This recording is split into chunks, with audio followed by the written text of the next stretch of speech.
সকলোলৈকে প্ৰীতি আৰু সম্ভাষণ জনাই আৰম্ভ কৰিবলৈ লৈছো উচ্চতৰ মাধ্যমিক চূড়ান্ত বৰ্ষৰ 2025 বৰ্ষৰ বাবে ইংৰাজী বিষয়ৰ ভিডিঅ' সিৰিজৰ আজি গোয়িং প্লেচেছ নামৰ পাঠটিৰ প্ৰশ্নোত্তৰখিনি আশা কৰো যোৱা দুটা ভিডিঅ'ৰ নিচিনাকৈ এই ভিডিঅ'টো তোমালোকে মন দি শুনিবা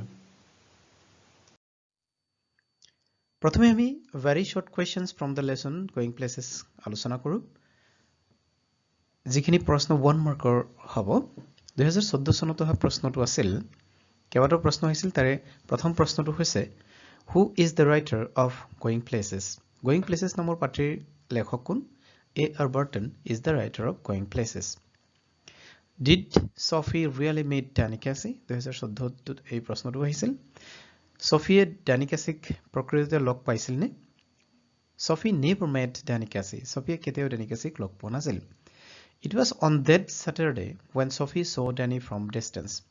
Hidnakhon শনিবাৰে যিদিনাখন তেওঁলোকে খেল চাবলৈ গৈছিল তাতে দূৰৰ পৰা Danny Casey দেখা পাইছিল Where was it most likely that Sophie and her friend would find work after school?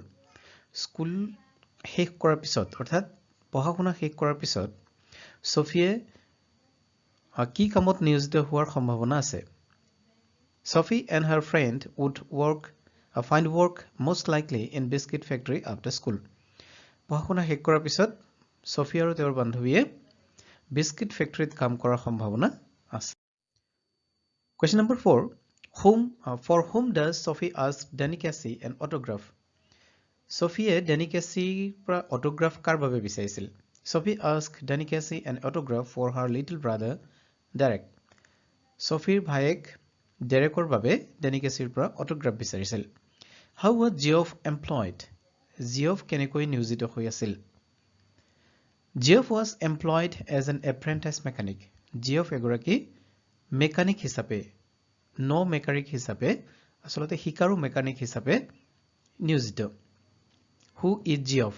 Geoff কোন Geoff is Sophie's elder brother Geoff হৈছে Sophieৰ ককায়েক Which country does Danny Casey play for? Danny Casey কোন দেশৰ হৈ football খেলিছিল? Danny Casey played for Ireland United team. He is an Irish footballer. Danny Casey আয়াৰলেণ্ডৰ হৈ খেলিছিল। আয়াৰলেণ্ডৰ ফুটবল দল ইউনাইটেড টিমৰ হৈ খেলিছিল। Question number 8. Who is Derek? 2019, 2022 আৰু 2024 চনত এই প্ৰশ্নটো পৰীক্ষাত আহিছিল। Derek কোন? So ইয়াতো হ'ব Derek is Sophie's younger brother. Derek হৈছে Sophieৰ সৰু ভায়েক।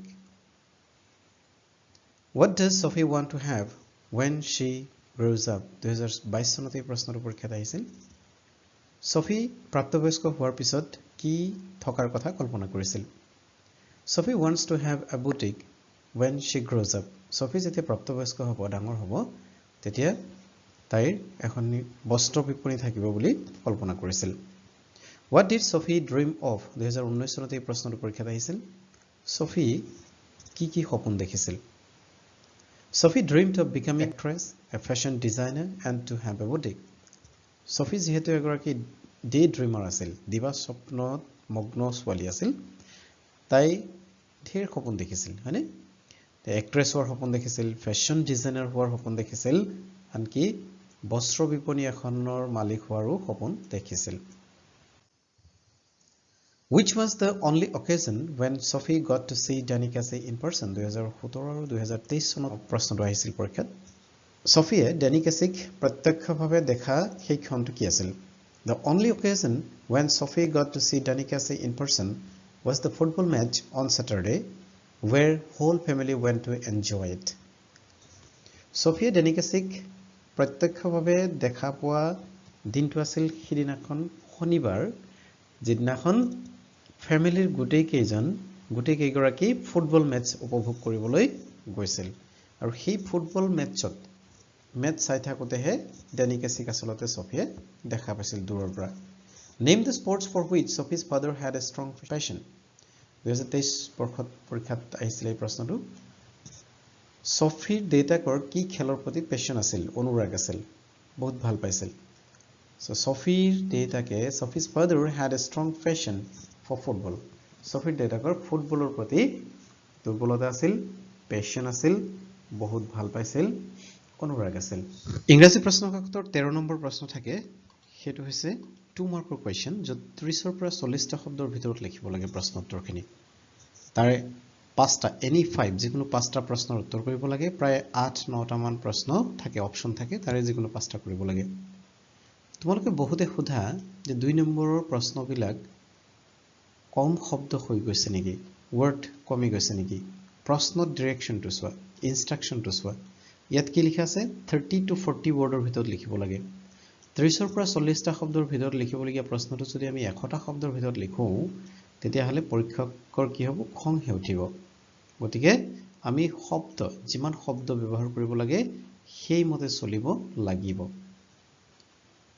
এই প্ৰশ্নটোত 2 নম্বৰ আহিব পৰা আৰু ইতিমধ্যে পৰীক্ষাত অহা প্ৰশ্নখিনি আলোচনা কৰিবলৈ লৈছো তাৰে প্ৰথমটো প্ৰশ্ন 2019 চনত পৰীক্ষাত আহিছিল হেয়া হৈছে why did not Sophie want Jancy to know about her story with Danny ডেনিৰ লগত সফিয়ে যি কাল্পনিক ষ্টৰী সাজিছিল এই ষ্টৰী সম্পৰ্কে জেনচিক নজনাটো কিয় সফিয়ে বিচাৰিছিল Sophie did not want Jancy to know about her story with Danny because Sophie knew that Jancy was a girl who cannot keep secret. Sophie তেওঁৰ ডেনিৰ লগত কাল্পনিক গল্পটো জেনচিয়ে কোনো কাৰণত জনাটো বিচৰা নাছিল কিয়নো তাই জানিছিল যে জেনচি এনে এগৰাকী ছোৱালী যিজনীয়ে কথা পেটত ৰাখিব নোৱাৰে সিক্ৰেট ৰাখিব নোৱাৰে one more reason was that ইয়াৰ আৰু এটা কাৰণ আছিল আৰু হেতু হল perhaps Jancy would not believe her imaginary story as the letter was more practical আৰু এটা কাৰণ কি আছিল যে যেহেতু জেনচি প্ৰ্যাকটিক্যাল আছিল সফিত কৈ যথেষ্ট বেছি প্ৰ্যাকটিক্যাল আছিল সেই কাৰণে সফিৰ এনে কাহিনী বিশ্বাস নকৰিব বুলিও সফিয়ে ভাবিছিল আৰু সেই কাৰণে ভাবিছিল যে যেহেতু বিশ্বাসই নকৰে গতিকে জেনচিয়ে মোৰ এনে কাহিনী জনাটো ভাল নহব Question number 2 What job is Geoff engaged in? Geoff কি কামত নিয়োজিত Does he entertain wild and impractical dreams like his sister?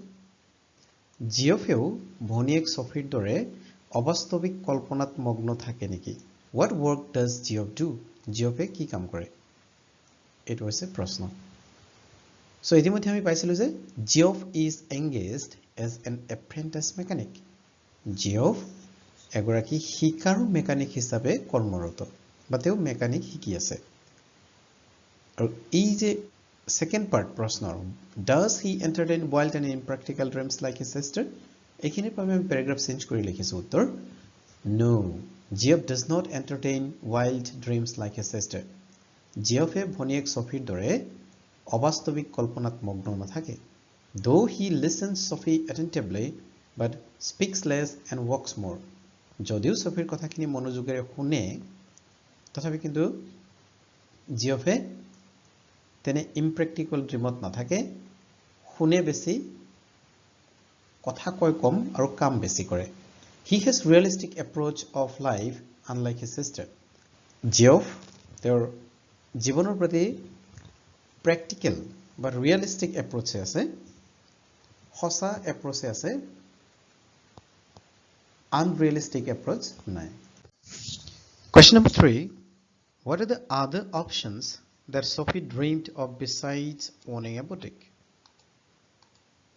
Sophie ডাঙৰ হৈ ধেৰ কিবা কিবি নিজৰ থকাৰ কথা কল্পনা কৰিছিল নহয় জানো তে তাৰ ইয়াত প্ৰশ্নটো হৈছে Sophie তো বুটিকৰ কথা কল্পনা কৰিছিল এখন বস্ত্ৰ বিপণী বিশাল বস্ত্ৰ বিপণীৰ মালিক হোৱাৰ কথাটো কল্পনা কৰিছিল তাৰ লগতে আৰু কি কি থকাৰ কথা কল্পনা কৰিছিল Sophie is an unrealistic unattainable dreamer Sophie এনে এজনী ছোৱালী যিজনী ছোৱালীয়ে এনে কিছুমান সপোন দেখিছিল যিবিলাক unrealistic অবাস্তৱ unattainable যাক attain কৰিব পৰা নাযায় পাব পৰা নাযায় she dreams of owning a boutique তাই বস্ত্ৰ বিপণীৰ মালিক হোৱাৰ কল্পনা কৰিছিল Besides owning a boutique, বস্ত্ৰ বিপণীৰ মালিকনী হোৱাৰ উপৰিও she dreams of being an actress and even to be a fashion designer.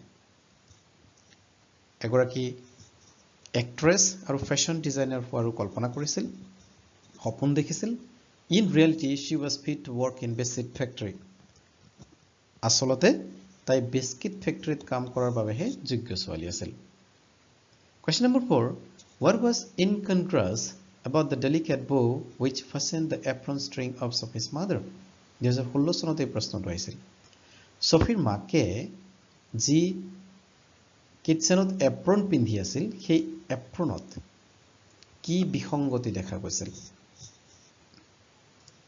The delicate bow that fastened the apron string of Sophie's mother was loose and about to open due to hard work.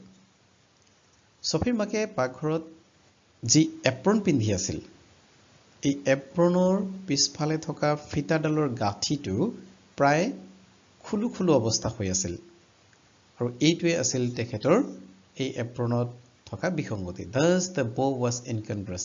এইটোৱে আছিল এই এপ্ৰনত থকা বিসংগতিটো। Incongruous মানে হৈছে বিসংগতি। Question number 5. What theme does the story Going Places explore? Going Places নামৰ পাঠটিত কি বিষয়বস্তুৰ আলোকপাত কৰা হৈছে? Going Places explores the theme of adolescent fantasy and hero worship. Going Places নামৰ পাঠটিত কৈশোৰৰ অবাস্তৱ কল্পনা আৰু বীৰ পূজা এই দুটা বিষয়বস্তুৰ আলোকপাত কৰা হৈছে। This story shows us how the teenage period is dominated by unrealistic dreams and hero worship. এই ষ্টৰীয়ে আমাক এই কথা দেখুৱাই দিছে যে টিনেজ পিৰিয়ডটো কেনেকৈ আনৰিয়েলিষ্টিক ড্ৰিমত মানে অবাস্তৱ কল্পনা বা অবাস্তৱ সপোনত আৰু বীৰ পূজাত এই টিনেজাৰসকল মত্ত হৈ থাকে। In this period they desires to achieve impossible. এই সময়ত তেওঁলোকে অসাধ্য সাধন কৰিব বিচাৰে। They want to become and act as their hero whom they adore in this age.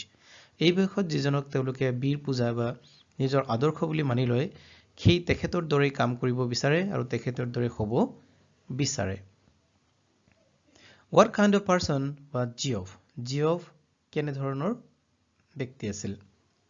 Geoff is an important character in the story. He is Sophie's elder brother. He is an apprentice mechanic who left school 3 years ago. He speaks less and walks more. He is the only one who listens to Sophie's fantasy. Geoff does not entertain wild dreams like his sister. Sophie envies his life of freedom. Question number 7. Why did Jancy feel sad hearing about Sophie's dream? Jancyৰ কিয় বেয়া লাগিছিল যেতিয়া Sophieৰ সপোনৰ বিষয়ে জানিব পাৰিছিল? Sophie was an unrealistic girl who had unattainable dreamy vision. Sophie এগৰাকী অবাস্তৱ অসাধ্য কল্পনা কৰা ছোৱালী আছিল। She dreamed to own a boutique, become an actress and even to be a fashion designer. তেখেতে যিহেতু বিলাসী বস্ত্ৰ বিপণীৰ মালিক হ'ব বিচাৰিছিল নাইবা এক্ট্ৰেছ হ'ব বিচাৰিছিল নাইবা ফেশ্বন ডিজাইনাৰ হ'ব বিচাৰিছিল। On the other hand, Jancy, who was a practical girl, knew that Sophie was fit to work in biscuit factory. Jancy যিহেতু এগৰাকী প্ৰেক্টিকেল ছোৱালী আছিল আৰু তাই জানিছিল যে Sophie প্ৰকৃততে বিস্কিট ফেক্টৰীত কাম কৰাৰ বাবে যোগ্য আছিল and would never be able to fulfill her unrealistic dreams. আৰু জানিছিল যে Sophieৰ এই অবাস্তৱ কল্পনা বা সপোন কেতিয়াও বাস্তৱত পৰিণত নহয়। So she felt sad hearing Sophie's unattainable dream. আৰু সেইভাবে Sophieৰ এনে চিন্তাত Jancyৰ বেয়া লাগিছিল বা বিষণ্ণ হৈছিল। Question number 8. Why was Sophie fascinated by Danny Casey? Was it a one-sided affair? 2020 চনত এই প্ৰশ্নটো পৰীক্ষাত আহিছিল। Why was Sophie fascinated by Danny Casey? Sophie Danny Casey দেখি কিয় মুগ্ধ হৈছিল?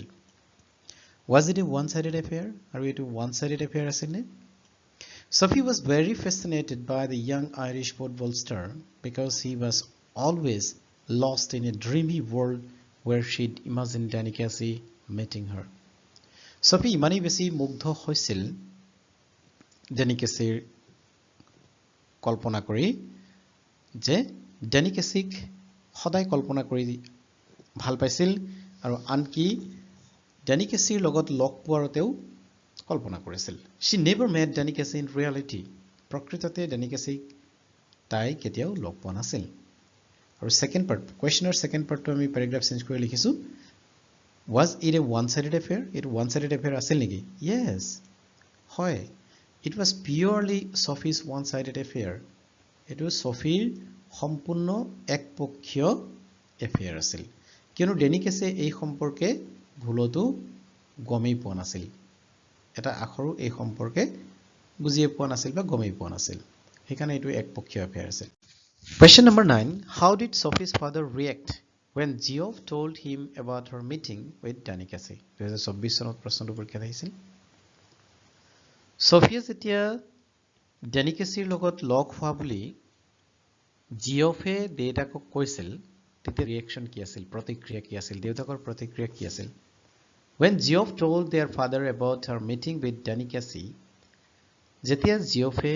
দেউতাকক সফি আৰু ডেনিকেছিৰ লগত মিট হোৱাৰ কথা কৈছিল he looked at Sophie in disdain and disbelief সফিৰ ফালে অবজ্ঞা আৰু অবিশ্বাসৰ দৃষ্টিৰে চাইছিল he dismissed it as Sophie's another wild imaginary story এই কাহিনীটুকু এই ষ্টৰীটুকু সফিৰ আৰু এটা কাল্পনিক কাহিনী বুলি খাৰিজ কৰিছিল বা বিশ্বাস কৰা নাছিল he has a realistic approach of life and tells Sophie not to dream unattainable যেহেতু দেউতাকৰ লাইফৰ প্ৰতি তেওঁৰ ৰিয়েলিষ্টিক এপ্ৰোচ আছিল জীৱনত তেওঁ ৰিয়েলিষ্টিক অৰ্থাৎ তেওঁ বাস্তৱিক চিন্তাধাৰাৰ ব্যক্তি আছিল আৰু সেইভাবে সফিক কৈছিল যে এনে ধৰণৰ আনএটেইনেবল সপোনবিলাক দেখিব নালাগে he warned Sophie that her unrealistic dream would create some trouble in her life one day লগতে সফিক ওয়ার্নিংও দিছিল সতৰ্ক কৰি দিছিল যে সফিয়ে যদি এনে ধৰণৰ কল্পনাবিলাক সদায় কৰি থাকে তেতিয়াহলে জীৱনত কেতিয়াবা ডাঙৰ বিপদত পৰিব পাৰে Question number 10 why did Sophie share her feelings with her brother and not with her father Sophie কিয় নিজৰ ফিলিং বিলাক ককায়েক জিঅফৰ লগত শেয়াৰ কৰিছিল দেউতাকৰ লগত শেয়াৰ কৰা নাছিল Sophie shared her feelings with her brother Geoff because she feels more comfortable sharing personal information with her brother than with her father. দেউতাকৰ লগত personal feeling বিলাক share কৰি যিমান comfortable feel কৰিছিল তাতকৈ জিঅফৰ লগত share কৰি বেছি comfortable feel কৰিছিল Sophie trusts and expects more from his brother. Sophie ককায়েকক বেছি বিশ্বাসও কৰিছিল আৰু বেছি আশাও কৰিছিল she fears her father's reaction too আৰু এটা কাৰণ হল দেউতাকৰ লগত শেয়াৰ নকৰাৰ আৰু এটা কাৰণ হৈছিল যে দেউতাকৰ ৰিঅ্যাকশনকো ভয় কৰিছিল সফিয়ে কিবা শেয়াৰ কৰাৰ পিছত দেউতাকে যেটো ৰিঅ্যাকশন দিয়ে হি ৰিঅ্যাকশনটোত সফিয়ে ভয় কৰিছিল ইংৰাজী প্ৰশ্নকাকতৰ 14 নম্বৰ প্ৰশ্নত prose sectioner long question লিখিবলৈ আহে তাত যিকোনো এটা প্ৰশ্নৰ উত্তৰ কৰিব লাগে প্ৰায় দুটাৰ পৰা তিনিটা অপচন থাকে তাৰে যিকোনো এটা লিখিব লাগে আখিৰ পৰা 100টা শব্দৰ ভিতৰত প্ৰশ্নৰ উত্তৰখিনি লিখিব লাগে 5 into 1 equal to 5 তাৰে এই লেসনৰ পৰা আহিব পৰা আৰু ইতিমধ্যে পৰীক্ষাত অহা সম্ভাৱ্য প্ৰশ্নখিনি ইয়াত আলোচনা কৰা হৈছে number A describe the character of Sophie's father and the role played by him in the story Going Places Sophie দেউতাকৰ ক্যাৰেক্টাৰ এই ষ্টৰীত Sophie দেউতাকৰ ক্যাৰেক্টাৰ সম্পৰ্কে লিখিব আহিছে বা Going Places নামৰ পাঠটিত Sophie দেউতাকৰ ৰোল কি আমি উত্তৰ এনেকৈ লিখিম The character of Sophie's father and the role played by him in the story Going Places has been described below এইখিনি আমি যিকোনো লং কোৱেশ্চনৰ পাতনি এনেকৈ লিখো নহয় জানো যে প্ৰশ্নৰ পৰা এই শব্দবিলাক লৈ যে যেটো প্ৰশ্ন সোধা হৈছে তেনেকৈ আমি পাতনিবিলাক লিখো সফিৰ ক্যাৰেক্টাৰ সফিৰ দেউতাকৰ চৰিত্ৰ চিত্ৰণ নাইবা তেখেতৰ গোইং প্লেসেছ নামৰ গল্পটোত তেখেতৰ কি ভূমিকা সেই সম্পৰ্কে তলত আলোচনা কৰা হ'ল Sophie's father unnamed in the story Sophie দেউতাক যাৰ নাম উল্লেখ কৰা হোৱা নাই ষ্টৰীত is one of the major characters in the story Going Places Going Places নামৰ পাঠটিৰ প্ৰধান চৰিত্ৰবিলাকৰ ভিতৰত এটা He played an important role in the story তেখেতে এই কাহিনী ভাগত এক গুৰুত্বপূৰ্ণ ভূমিকা পালন কৰিছে he is a man of hard work and deep senses তেখেত এগৰাকী পৰিশ্ৰমী আৰু ডিপ সেন্স থকা যথেষ্ট বুজি পোৱা এগৰাকী ব্যক্তি he is a hard working father who wanted to keep his family happy তেখেত এগৰাকী পৰিশ্ৰমী দেউতাক যি পৰিয়ালক সুখত ৰাখিবলৈ যত্ন কৰিছিল he did not believe in Sophie's wild imaginary stories Sophieৰ কাল্পনিক গল্পত কেতিয়াও বিশ্বাস কৰা নাছিল he has a realistic approach of life and tells Sophie not to dream unattainable তেখেত জীৱনৰ প্ৰতি বাস্তৱ দৃষ্টিভংগী আছিল আৰু সেইবাবে সফিক অবাস্তৱ কল্পনাৰ পৰা আঁতৰি থাকিবলৈ পৰামৰ্শ দিছিল He warned Sophie that her unrealistic dream would create some trouble in her life one day. লগতে সফিক ওয়ার্নিংও দিছিল সতৰ্কও কৰি দিছিল যে এনেকৈ যদি সফিয়ে অবাস্তৱ কল্পনা কৰি থাকে তেতিয়াহলে এদিনাখন এই অবাস্তৱ কল্পনাই সফিক বিপদত পেলাব As an enthusiastic sports lover, he has deep knowledge about football. তেখেত ফুটবল খেল খুব ভাল পাইছিল তেখেতে আৰু ফুটবল সম্পৰ্কে তেখেতৰ যথেষ্ট নলেজ আছিল জ্ঞান আছিল He went to watch football match on Saturday with family and cheered a lot. শনিবাৰৰ দিনা ফুটবল মেচ চাবলৈ গৈছিল আৰু যথেষ্ট আনন্দ ফুৰ্তি কৰিছিল He celebrated the victory of United team going to a pub. তেখেত পাবত গৈ পাব্লিক ৰেষ্টুৰেণ্টত গৈ ইউনাইটেড টিমৰ জয়ৰ আনন্দ উদযাপন কৰিছিল Thus, Sophie's father played a vital role in the story. এনেকৈ সফিৰ দেউতাকে এই কাহিনী ভাগত এক গুৰুত্বপূৰ্ণ ভূমিকা পালন কৰিছিল Question number 2. Describe the character of Sophie. 2 number প্ৰশ্ন হৈছে সফিৰ চৰিত্ৰ চিত্ৰণ কৰিব লাগে এই কাহিনী ভাগৰ আধাৰত সফিৰ চৰিত্ৰ চিত্ৰণ কৰিব লাগে The character of Sophie is described below. তলত সফিৰ চৰিত্ৰ বৰ্ণনা কৰা হ'ল Sophie is a school-going teenager, the protagonist, central character in the story Going Places. Sophie হৈছে Going Places নামৰ কাহিনী ভাগৰ মূল চৰিত্ৰ, protagonist বুলি কোৱা হয় বা central character বুলি কোৱা হয়। She is an unrealistic dreamer who entertained wild and impractical, unattainable dreams.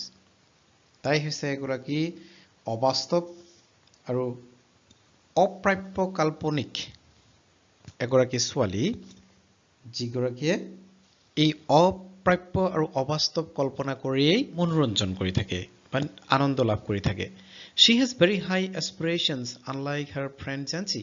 উচ্চাকাংক্ষা সফিৰ একেবাৰে unrealistic উচ্চাকাংক্ষা বহুত বেছি উচ্চাকাংক্ষা থকা এগৰাকী ছোৱালী She is lost in her imagination and always wanted to do something sophisticated. ইমানেই বেছি কল্পনাত মগ্ন হৈ থাকে তাই সদায় অত্যাধুনিক কথাবিলাকৰ কথা ভাবি থাকে Though she belonged to a lower middle class family, she dreamed to be an actress or to be a fashion designer and thus earn money to have a boutique. যদিও সফি এগৰাকী lower middle class ফেমিলিৰ ছোৱালী হয় তথাপিও তাই এগৰাকী actress হোৱাৰ সপোন দেখে ফেশ্বন ডিজাইনাৰ হোৱাৰ সপোন দেখে আনকি বিশাল বস্ত্ৰ বিপণীৰ মালিক হোৱাৰো সপোন দেখে এই কথাটো ইয়াত এটো ক'ব বিচৰা হোৱা নাই যে মিডল ক্লাছ বা লোৱাৰ মিডল ক্লাছৰ পৰিয়ালৰ ছোৱালী এগৰাকী এক্ট্ৰেছ বা ফেশ্বন ডিজাইনাৰ হ'ব নোৱাৰে নেকি পাৰে নিশ্চয় পাৰে বা বুটিকৰ মালিকো হ'ব পাৰে কিন্তু কথা হ'ল ইয়াত দেখুৱা হৈছে বা লেসনটোত কোৱা হৈছে যে তাই প্ৰকৃততে বিস্কিট ফেক্টৰীত কাম কৰাৰ বাবেহে যোগ্য ছোৱালী To attain her goal, she was ready to work even as a manager to start with and then save money in order to have her own boutique. নিজৰ গোল এচিভ কৰিবলৈ বা নিজৰ লক্ষ্যত উপনীত হ'বলৈ প্ৰথমে তাই লাগিলে বুটিকৰ মেনেজাৰ হিচাপে কাম কৰিব বুলিও মনতে বৰ ভাবিছে আৰু মেনেজাৰ হৈ টকা গোটাই তাৰ পিছত বস্ত্ৰ বিপণী খুলিব বুলিও তাই কল্পনা কৰিছিল Her another daydream was her falling in imaginary love with an Irish footballer sensation Danny Casey, whom she never met in person. Sophieৰ আন এটা কল্পনা হৈছে তাই আইৰিছ ফুটবল সেন্সেশন বা ফুটবলাৰ সেন্সেশন ডেনি কেসিৰ কাল্পনিক প্ৰেমত পৰিছিল Though she made an imaginary story of meeting him and even scheduled a date, but finally she realized the reality. যদিও ছফিয়ে ডেনিকাছিক লগ পোৱাৰ কল্পনা কৰিছিল বা এটা ডেটো ফিক্স কাল্পনিক ডেট এটাও ফিক্স কৰিছিল ডেনিকাছিক লগ পোৱাৰ বাবে, কিন্তু শেষত গৈ তাই নিজৰ সত্যটো ৰিয়েলাইজ কৰিছিল, উপলব্ধি কৰিছিল। 2024 চনত এই লেছনৰ পৰা এটা লং কুৱেশ্যন আহিছিল আৰু সেই লং কুৱেশ্যনটো হ'ল এনে ধৰণৰ, Jency is just as old as Sophie. Jency হৈছে ছফিৰ সমানেই বয়সীয়া এগৰাকী ছোৱালী, but she is very different from her. কিন্তু জেনচি ছফিতকৈ যথেষ্ট পৃথক। Bring out the contrast between the two friends, citing relevant instances from the story. Going Places. Going Places নামৰ ষ্টৰিটোৰ উল্লেখ থকা মতে আমি এনে কিছুমান প্ৰাসংগিক উদাহৰণেৰে বুজাব লাগিব যে ছফি আৰু জেনচিৰ মাজত কিমান পাৰ্থক্য আছে। তেওঁলোকক কণ্ট্ৰাষ্ট কৰিব দিছে, পাৰ্থক্যখিনি ইয়াত লিখিব দিছে। তো লং কুৱেশ্যন যিহেতু 2024 চনত এবাৰ আহি গ'ল, গতিকে এই লং কুৱেশ্যনটো আকৌ 2025ত ৰিপিট হোৱাৰ সম্ভাৱনা যথেষ্ট কম থাকে বাবে এই প্ৰশ্নটোৰ উত্তৰ ইয়াত কৰি দিয়া হোৱা নাই। হয়, এই প্ৰশ্নটো কেতিয়াবা 2 নম্বৰ প্ৰশ্নৰ কাৰণে আহি যাব পাৰে, তাৰ বাবে আমি সাজু হৈ থাকিব লাগিব। ঠিক আছে।